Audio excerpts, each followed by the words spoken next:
Inusisa ang TV host na si Ana Ramsey kung willing ba siyang bumalik sa It's Showtime kung sakaling pabalikin siya dito. Matapos na matunog ang chikang isa si Ana sa mga co-host ni Kuya Will na chinugi sa nasabing game show.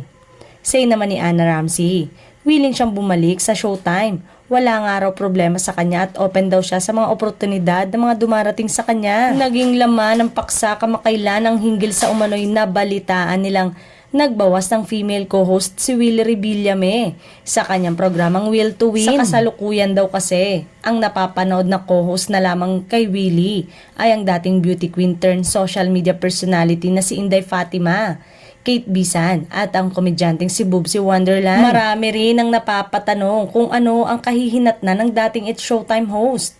Samantalang mukhang malabo na din itong makabalik say ng ilan.